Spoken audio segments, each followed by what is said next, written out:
अस्सलाम वालेकुम, आदाब, जय हिंद, जय भारत, जय संविधान। मेरे देश के 138 करोड़ देशवासियों, आज का मुद्दा आपने देखा होगा कि 2 जून को आज से 6 साल पहले लगभग मोहसिन शेख एक स्टूडेंट की, एक सॉफ्टवेयर इंजीनियर की मॉब लिंचिंग के जरिए हत्या की गई थी। और उसके बाद से मॉब लिंचिंग का जो सिलसिला शुरू हुआ, पूरे देश भर में दलित, पिछड़े, अति पिछड़े और मुस्लिम समाज के लोगों की मॉब लिंचिंग बहुत आम हो गई। बेगुनाह लोगों की हत्याएं हुई। उसके पीछे के षड्यंत्र और सच्चाई। और दूसरा मौजू है अमेरिका में हालात, जो अमेरिका पूरी दुनिया को ह्यूमैनिटी और इंसानियत की बात बताया करता था, मानव अधिकारों की बात बताया करता था। आज वहां पर जो हालात हैं, जो Donald Trump radical Islamic terrorism जैसे शब्दों का इस्तेमाल करता था, आज उसी अमेरिका के उस तानाशाह को बंकर में छिपना पड़ रहा है। मैं ये कहूंगा कि जो तानाशाह होते हैं उन्हें बंकरों में छिपना पड़ता है। वो बात अलग है कि हमारे यहां के बादशाह को बंकर नहीं, एंकर बचा रहे हैं। अमेरिका के सदर को बंकर बचा रहे हैं और भारत के बादशाह सलामत को एंकर बचा रहे हैं। ये हालात हो गया। करने लगा हूं मॉब लिंचिंग। जब मोहसिन शेख की मॉब लिंचिंग हुई तो इन शब्दों का प्रयोग किया गया कि पहला विकेट गिर गया, यह भाषा थी। और उस दिन के बाद से कभी पहलू खान का कत्ल हुआ, कभी रगबर का कत्ल हुआ, कभी रोहित वमुला को मजबूर किया गया, तो कभी ऊना के दलितों की मॉब लिंचिंग हुई, तो कभी अखलाक का कत्ल इस बिना पे किया गया कि इनके घर में किस चीज का गोश्त रखा हुआ है। तो तबरेज अंसारी का कत्ल इस बुनियाद पर कर दिया गया कि ये चोर है। उसके बाद साधुओं की हत्या हुई महाराष्ट्र के अंदर कि ये लोग चोर हैं। तो हमने कहा था कि मॉब लिंचिंग भारत के कानून के राज को अगर जंगल राज में तब्दील करेगी, इसका नुकसान सबको होगा। और एक शेर किसी शायर का, लगेगी आग तो आएंगे कई घर जद में, लगेगी आग तो आएंगे कई घर जद में, यहां सिर्फ हमारा मकान थोड़ी है। और यह प्रमाणित हो गया कि जब अखलाक के कत्ल पर एक वर्ग, एक मानसिकता जश्न मना रही थी, तबरेज के कत्ल पर एक मानसिकता जश्न मना रही थी, उस रगबर के कत्ल पर शंभू के व्यक्ति को अपना आइडियल और हीरो मान रही थी, जब एक मानसिकता तबरेज अंसारी के कातिलों को अपना मान रही थी और अलीमुद्दीन अंसारी के कातिलों को भाजपा के मिनिस्टर उनको माला पहना रहे थे, तो हमने कहा था उस वक्त भी कि ये आंच अगर भड़केगी तो इसके सब शिकार होंगे। जब महाराष्ट्र में हमारे देश के साधुओं की हत्या हुई मॉब लिंचिंग के जरिए, जब सबका गुस्सा फूटा, बोला अरे रे ये क्या हो गया, तब जाकर याद आया जबकि हर एक इंसान की जान की अहमियत बराबर है इस भारत के अंदर। आर्टिकल 21 जिसको राइट टू लाइफ कहते हैं, वो सबको बराबरी का अधिकार देता है। लेकिन मॉब लिंचिंग भारत में कोई नई नहीं है। मॉब लिंचिंग, सिखों की मॉब लिंचिंग 1984 में की गई। सन 1984 में दिल्ली की सड़कों पर हमारे सिख भाइयों का खून बहाया गया और मासूमों का कत्ल किया गया। वो भारत के इतिहास की वो मॉब लिंचिंग थी जिसे भारत कभी नहीं भुला सकता। उसके बाद 2002 में गुजरात में मॉब लिंचिंग की गई, जहां भारत के 2000 से ज्यादा मासूमों की जान चली गई और वहां की हुकूमत नाकाम रही। जो हमारे वक्त के वजीर आजम और वजीर दाखिला हैं, वो उस वक्त वहां के चीफ मिनिस्टर थे, जो पूरी तरीके से गुंडों को रोकने के लिए, आतंकवादियों पर काबू करने में नाकाम साबित हुए थे। और इन्हीं के मिनिस्टर इन्वॉल्व थे, इन्हीं के मिनिस्टर शामिल थे। माया कोडनानी नाम की महिला का आया, बाबू बजरंगी हो, ये तमाम लोग गुजरात के फसादात में जिम्मेदार थे। और गुजरात के फसाद में उस वक्त के एमपी, कांग्रेस के एमपी एहसान जाफरी को जला दिया गया, मार दिया गया। आज भी उनकी बेवा जकिया जाफरी इंसाफ के लिए तड़प रही है। प्रधानमंत्री जी, आपको बहुत फिक्र है मुस्लिम महिलाओं को अधिकार देने की, तो भारत के लोग कहते हैं कि रोहित वेमुला की मां इंसाफ के लिए तड़प रही है। एहसान जाफरी की बीवी जकिया जाफरी तड़प रही है आप इंसाफ के लिए। इशरत जहां की बहन को, मां को इंसाफ दो। पहलू खान की बीवी को इंसाफ दो। एक बच्चा नजीब, एक नौजवान जो पढ़ने आया था, एक सोच उत्तर प्रदेश से लेकर आया था कि मैं दिल्ली की यूनिवर्सिटी में पढ़ूंगा। आपके प्राइम मिनिस्टर कार्यालय से चंद किलोमीटर की दूरी पर जवाहरलाल नेहरू यूनिवर्सिटी में उस नौजवान को अगवा किया गया, आज तक पता नहीं चला। उसको इंसाफ दो। इंसाफ देना है तो ऊना के दलितों को इंसाफ दो। आप बात करते हैं। उसके बाद एक अहम चीज जो जिक्र करना है, मॉब लिंचिंग भारत के लिए मैं फिर कह रहा हूं, मॉब लिंचिंग पर हमने एक मांग की थी, वो थी ह्यूमन प्रोटेक्शन एक्ट, यानी कि एक कानून लाया जाए जो किसी को धर्म, जाति, रंग या उसके सेक्स की बुनियाद पर अगर किसी को मॉब लिंच किया जाए, अगर जनता फैसले करेगी तो अदालतों का क्या होगा? अगर सब कुछ एक विचारधारा के गुंडे मिलकर के तमाम फैसले करने लग जाएंगे तो भारत की अदालतें क्या झुंझुना बजाने के लिए बचेंगी? क्या भारत में कानून का राज खत्म हो चुका है? जबकि सुप्रीम कोर्ट ने 2018 में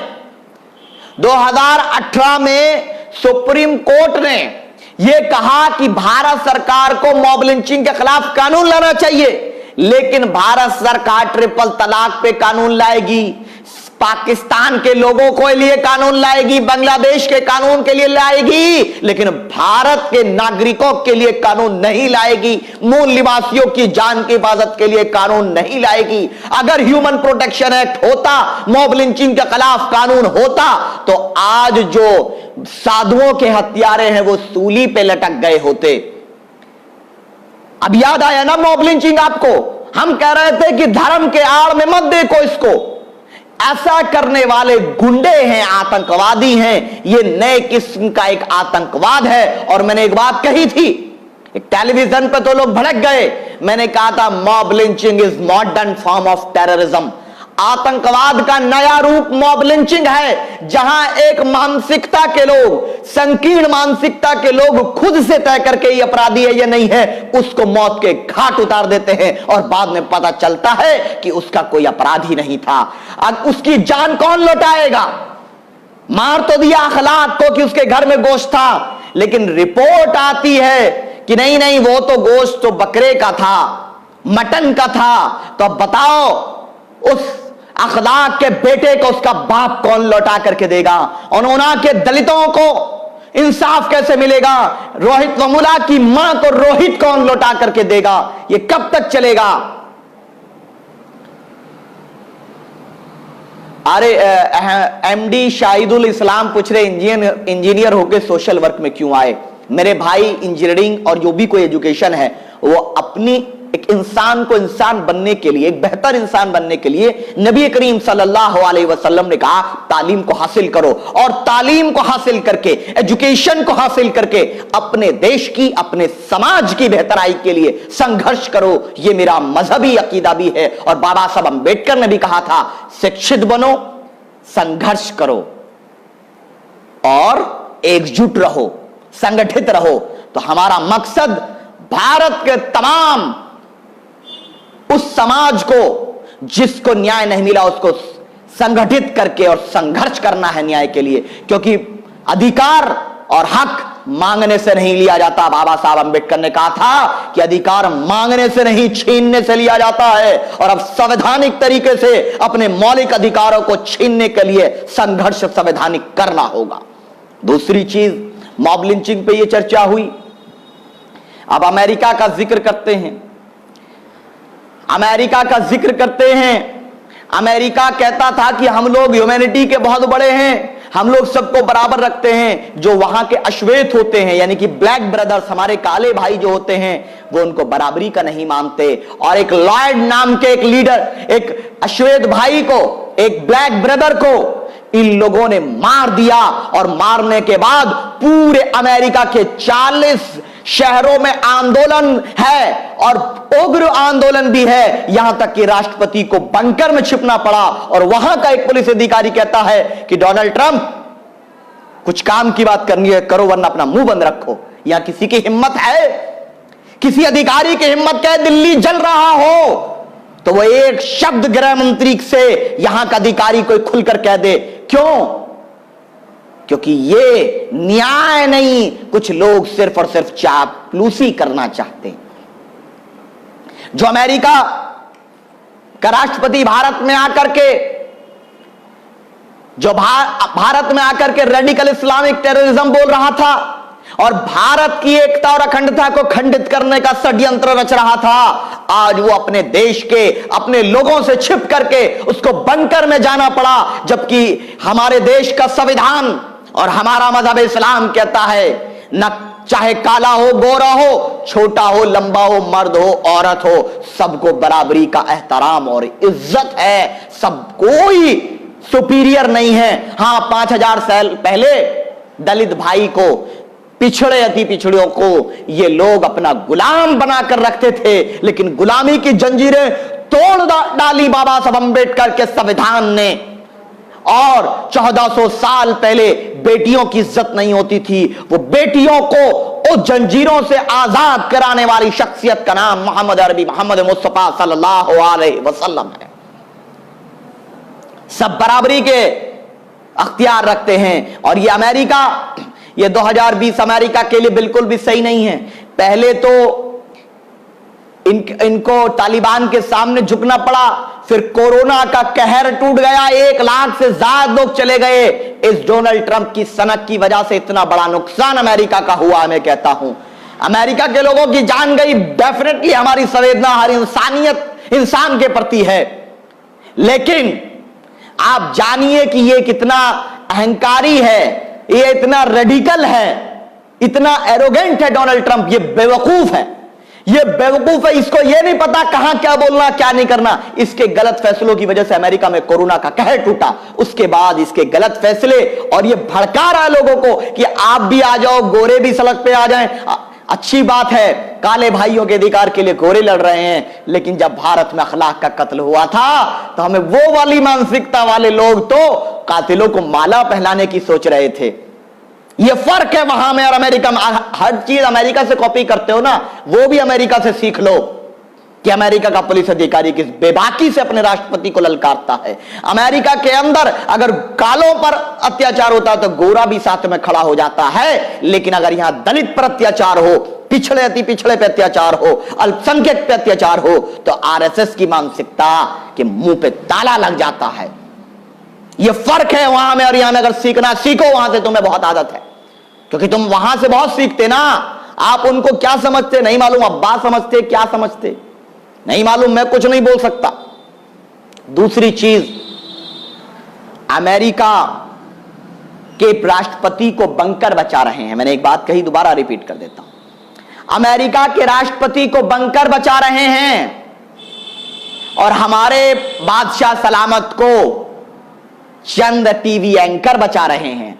अमित शाह का इंटरव्यू लेता रिपब्लिक वाले अर्नब गोस्वामी, तो अर्नब गोस्वामी से मैं कहूंगा कि अर्नब गोस्वामी साहब, अरे अर्नब गोस्वामी साहब सुनिए, आप भारत के संविधान को तोड़ने का षड्यंत्र रच रहे हो। क्या पूछते हो आप इंटरव्यू में? ऐसा लग रहा था और आशिक और माशूका इश्क की बातें कर रही हैं, एक दूसरे को खुश करना चाहते हैं। वो महाराष्ट्र से मुकदमा वापस करवाने की साजिश में हैं और गृह मंत्री जी ये बताने की साजिश में हैं कि सीए और ये तमाम काम करके हमने देश का भला कर दिया। वो मजदूरों के ऊपर बोलने तैयार नहीं है, जबकि सीए गैर संवैधानिक है, सीए के खिलाफ पीस पार्टी पहले दिन से खड़ी और खड़ी रहेगी। पीस पार्टी आज इस मुद्दे को लेकर के इसलिए सरकार को आगाह कर रही है कि हमारा लक्ष्य न्याय है और जहां भी कहीं अन्याय होगा हम लोग खड़े होंगे, यह हमारी नैतिक जिम्मेदारी है।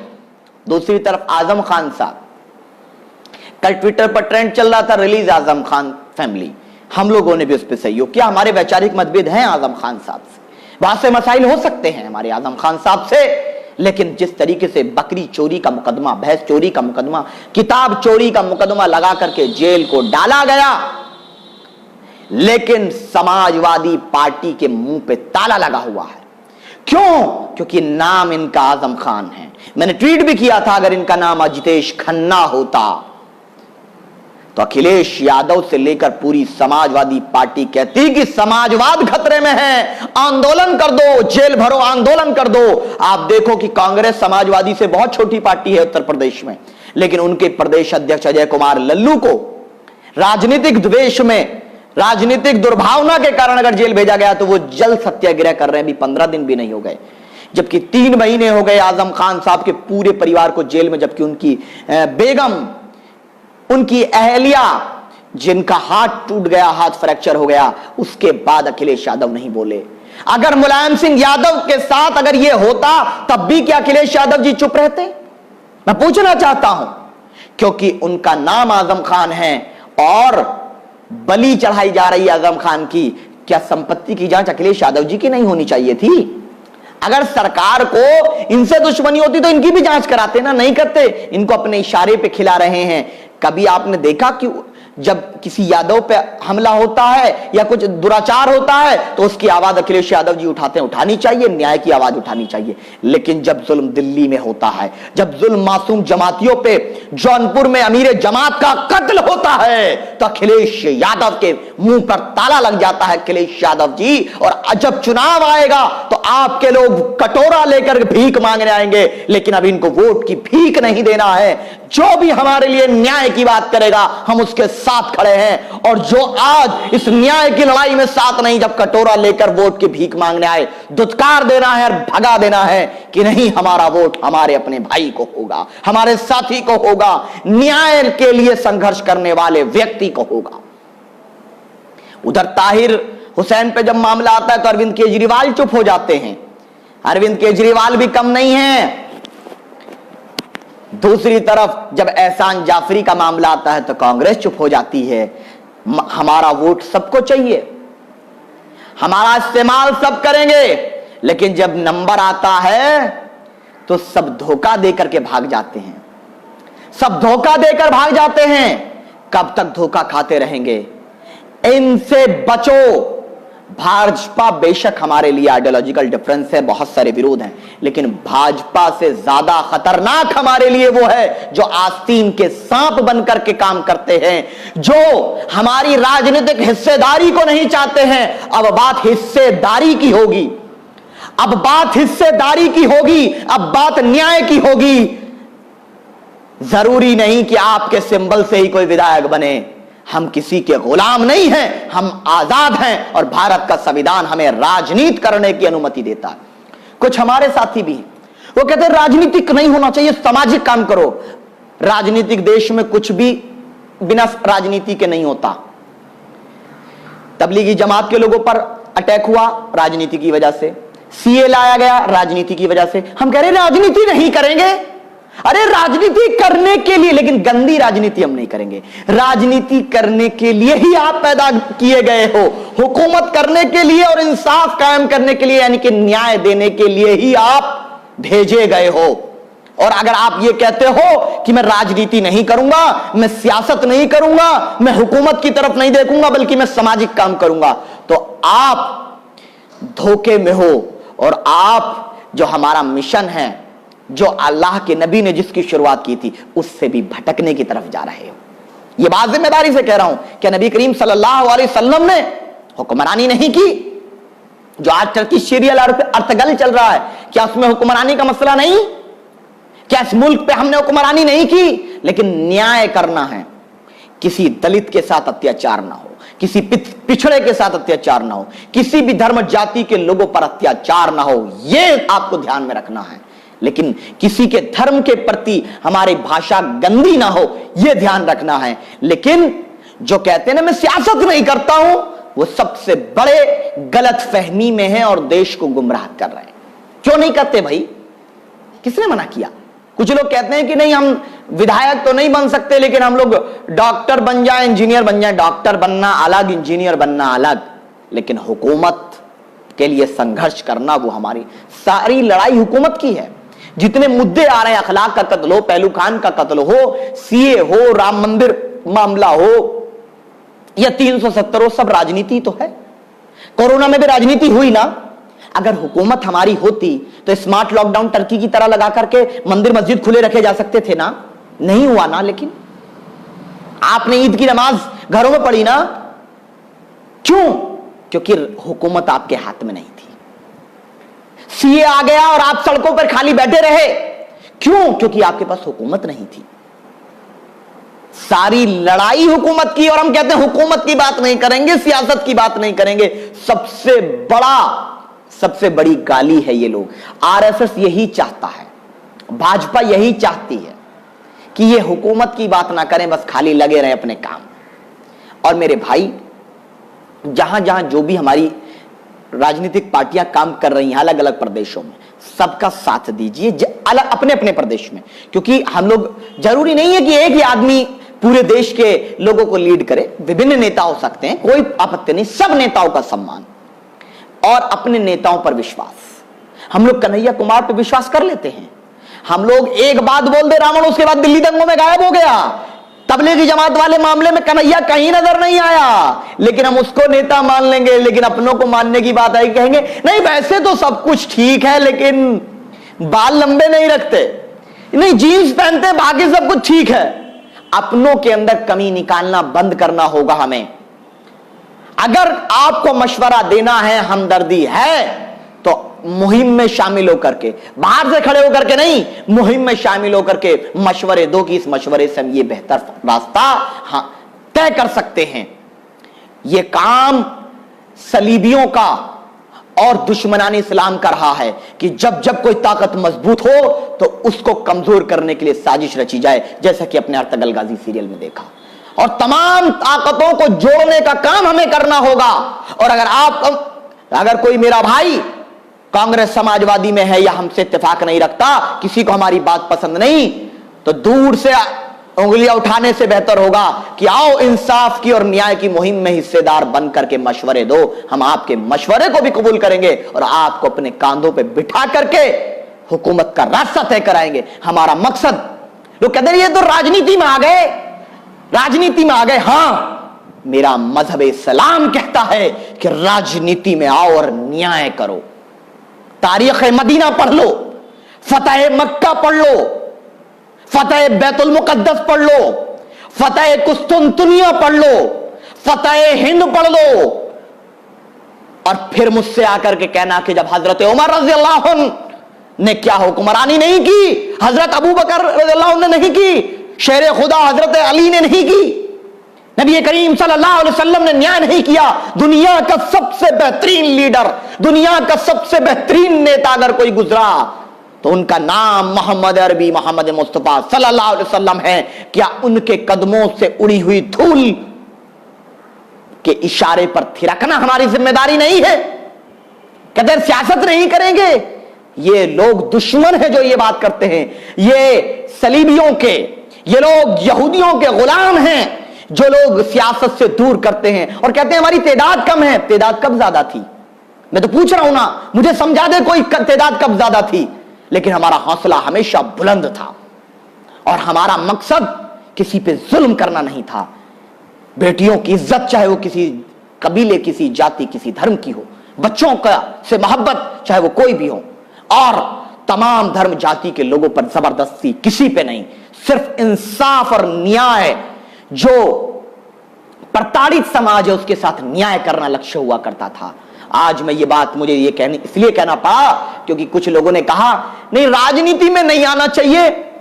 जो ये कहता है वो पहले नबी करीम सल्लल्लाहु अलैहि वसल्लम के उस तारीख मदीना को और तारीख फतेह मक्का को पढ़ ले, जंगे अहद को पढ़ ले, जंगे बदर को पढ़ ले, जंगे खंदक को पढ़ ले और उसके बाद आकर के हमसे सवाल करे। हां, हम सियासत करने आए हैं, हां हम राजनीति करने आए हैं, हम नाटक करने नहीं आए। ये सामाजिक वामाजिक कुछ नहीं होता, सब कुछ राजनीतिक होता है। एक राजनीतिक देश में, लोकतांत्रिक देश में लोकतंत्र के अगर भागीदार नहीं हो तो तुम्हें न्याय नहीं मिल सकता।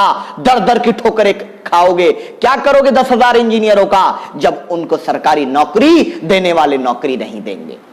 क्या करोगे उन आईपीएस ऑफिसरों का अगर बना भी लिए कि अगर उनको एसएसपी ना बना करके किसी विभाग का सेक्रेटरी बना दिया, क्या कर लोगे?